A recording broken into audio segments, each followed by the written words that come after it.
Guys, I've just done the watch along and friendly. What friendly? There is nothing friendly about that at all. Oh, that's probably the most aggressive, dirty, uncalled for attack on our team that I've ever seen in a pre-season game. Ref lost control, yellow cards galore, just absolute chaotic carnage. Unai squaring up to De Zerbi, rightly so. Number 10, Marseille, not mentioning his name whatsoever, appeared to spit towards Onana, kicked off. Guesson comes on, first challenge, wins the ball, yellow card. Absolute chaotic mess. And thankfully, no Villa player was injured during that game, which is mental. So I'm going to try and break it down through what I saw. And when the lineup came out, it was really interesting because I was kind of half expecting Unai to go quite strong, like stronger in this one. We play Villarreal tomorrow. Marseille, this was their last game before their season started. And Villa's lineup was good, but I kind of felt like we wouldn't win. And the winning is not the important part of any of these games. So kind of it's irrelevant me mentioning that. But when I mentioned the team, it was just a little bit too many like little question marks, really. But one player stood out like a sore thumb. Villa's best player by an absolute mile. So Bezo, Digne, Mings, Bogard, Cash, Onana, Hemmings, Ramsey, Illing Jr., McGinn, and Marlon. And it just, to me, it just didn't have enough cohesion in there, really. But Hemmings was incredible. So calm and composed. And you've got to look at it and think stacked out stadium in central midfield in an environment that he's not been in before with all those fans watching. Unai giving him an opportunity to flourish. And he did because he was brilliant.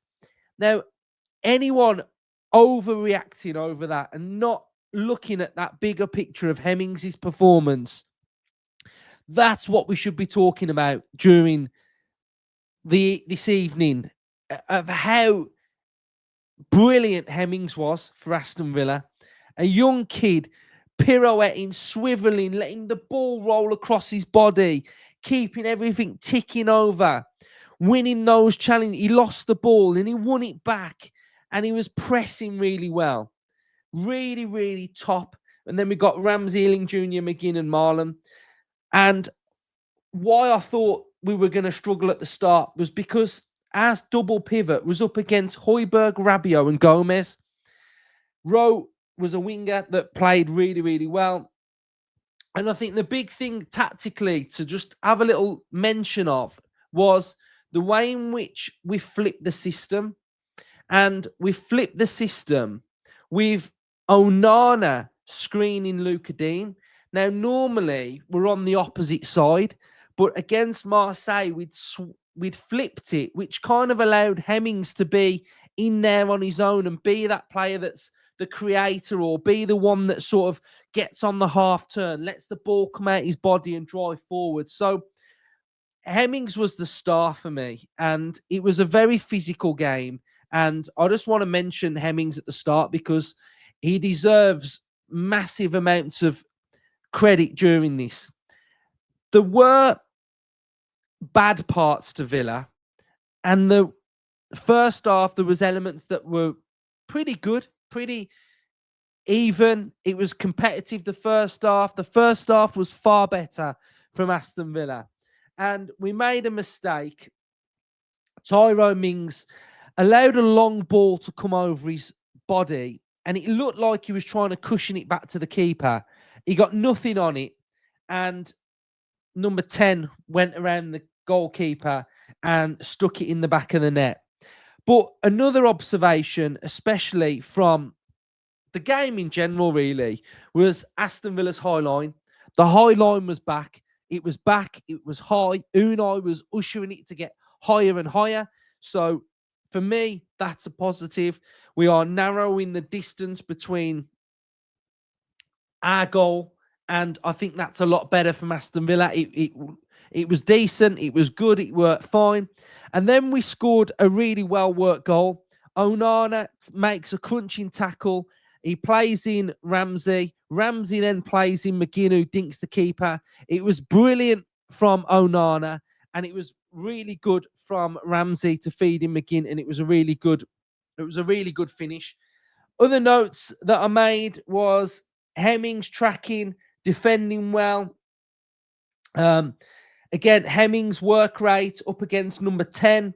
The press was more aggressive from Aston Villa, so we were pressing man for man at times, but having those little trigger points in there as well. We had saw a really good tackle from Onana recycling to Marlon. Ealing Jr. had a chance then, and he just couldn't get it and just didn't strike the ball quick enough. You know, it was really, he needed to just get the ball out his feet and just take that strike. Bogard on the recovery a couple of times. And then one of the best things in the first half was when Matty Cash absolutely went straight through that Medina, who all game was just giving it this 1, 2, 3, how many fouls, yellow cards, all this. It was just too much. Like, I understand the need for a friendly to be competitive, but like they were just far too aggressive, like overly aggressive. And I made the point on the watch along that De Zerbi sort of mirrors their team. He's erratic, he's wild, he's fiery, and their team just matched it. And it was just too much and pretty uncalled for, really. And then during the second half, the ref just completely lost control. Villa made some changes.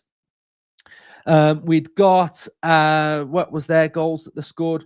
So we'd got, what order am I going in here? I've kind of lost order, but both goals were pretty similar. So down the right, we'd got a ball that went in behind Cash. Then another ball Hemmings couldn't get onto. Ball in the box, Aubameyang scored. And then on the opposite side, Digne got skinned and Aubameyang stuck one away. So second half, I think the big thing for me was that Villa were just non-existent with the ball. We were going long too much. And I didn't like us on the ball second half. I just thought we didn't have a stranglehold of the game, and the game just evaporated away from us. The ref was just useless, and it was just one big mess in the second half with the ref and the fouls. And, you know, like I say, I'm happy we just got out of there, and hopefully tomorrow's game can be, a better fixture. And I think it will, with Unai going back to Villarreal as well. So what I would make from it is that, you know, it wasn't Villa's strongest 11 out there, and it just felt like that type of performance. It felt like from us that we were just going out to have a game plan and play a nice game of football, but Marseille kind of ruined it. And that's just the bottom line of it, really. So we'll do the player ratings and we'll go through it, and we'll give them all ratings, and I'll try and go through them and give my thoughts on each player, so we get kind of a better overview on them. So player ratings will be back for the new season on every single match reaction.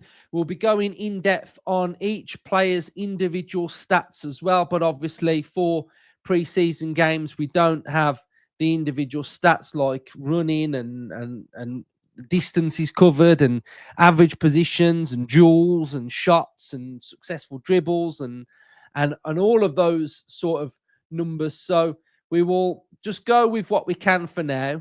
I'm just going to just tweak this a little bit just so I can get it all lined up nicely. Right, so we'll go through the player ratings then, and we'll have a look at what we've got. So Konsa came on at the very end. He didn't have to do anything. Some will completely disagree with me, and I'm not really that bothered. I'm going to give Cash a 7 because I actually felt like he handled Rowe pretty well. A tricky customer, and I think Cash played fine. I think he defended fine, and I think he was okay. Digne, a 6. I thought he was okay. Kamara came on at the end, didn't do much. McGinn, I'm going to give him a slice. He took his goal well, but I feel like he was out the game. He wasn't offering enough with the striker. So I'll give McGinn a 6. I just needed to see a bit more hold up. I needed to, when it was sort of getting a bit physical, I wanted him in there a bit more. And the ref gave him a yellow, and it was a pointless yellow. He didn't deserve a yellow at all. So, yeah, I'll give him McGinn a 6. Mings a 5. Very, very bad with the ball at his feet. Very bad. Kicking it out of play, doing a little swivel out for a corner. The goal that they scored, Mings had a stinker, to be honest. A real bad game. So, not good from Mings. Tielemans only came on for 5 minutes. Bezo, I'd give us, he's conceded 3, so I'll give him a 6, but didn't really do anything wrong. Looked pretty good with the ball at his feet. Moreno came on at the end, didn't really do much. Marlon, I'm gonna give Marlon a 6, guys. I think he was a bit loose at times with, coming back with his back to goal. His touches were overhit. Wasn't really in the game. Wasn't really a threat for Villa. So I'd give him like a 6. Onana, I'd give a 6. I thought he was combative, but at times wasn't where we wanted him. Like, wasn't aggressive enough at times. Bogard, solid 7. Did absolutely nothing wrong. Did some Bogard things, looked quite assured and composed. Ramsey, 6. A very Ramsey performance. Just not taking the game, not getting the game by the scruff of the neck, not wanting the ball enough.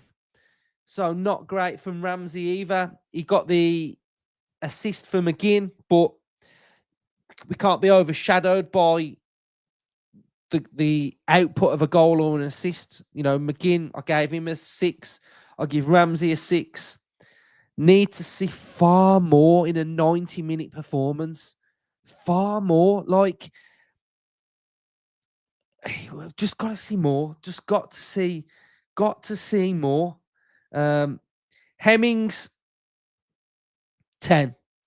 By far the best player on that pitch for Aston Villa. By some considerable distance. Bossed it. Touch, control, tempo. Absolutely perfect. Absolutely. What a player. What a player. Guesson, come on. Didn't really have too many touches. 7, not in the game. Buendia, come on late. Not in the game. So I think that's pretty much everybody. Just a bit flat, bit mellow, playing within ourselves. And I just want to see us more on the ball, better on the ball. But I think, again, it's pre-season. This team, some aspects of it have played together a lot. Others haven't. Lack of cohesion a little bit. Different partnerships, different settings. So it was just okay from Villa. But some of them have just got to be better. Just far better. Ramsey getting a new deal. And I'm looking at it thinking he's got to have had a talking to from Emery and said, look, we're gonna keep you now. Nobody's bidding. We're going to increase your contract, increase the length of it. But I need to see more. That has to be the conversation, because I go on social media and I'm seeing must not sell, cannot sell, would be a disaster. But there's too many performances like today where we just drift and glide and do nothing. So needs to be better. Onana was okay, but I need to see him like dictating the 90 more. Mings being better on the ball. Marlon back to goal a little bit, sort of being that player through pre-season. He's been very good when he's getting his opportunities, but when he's not getting the opportunities, I need to see a bit more play. It needs to stick a little bit more. It needs to be a little bit more incisive. So these aren't all these. This is not negative from me. This is trying to find the best elements that we can see from these players and push them further. So a frustrating game to watch because it was just too aggressive, too much. But the bright spark is Hemmings by some distance. So I'd love to see him in and around the team because he's going to be an absolute superstar. So Villa fans, let me know your thoughts. Up the Villa.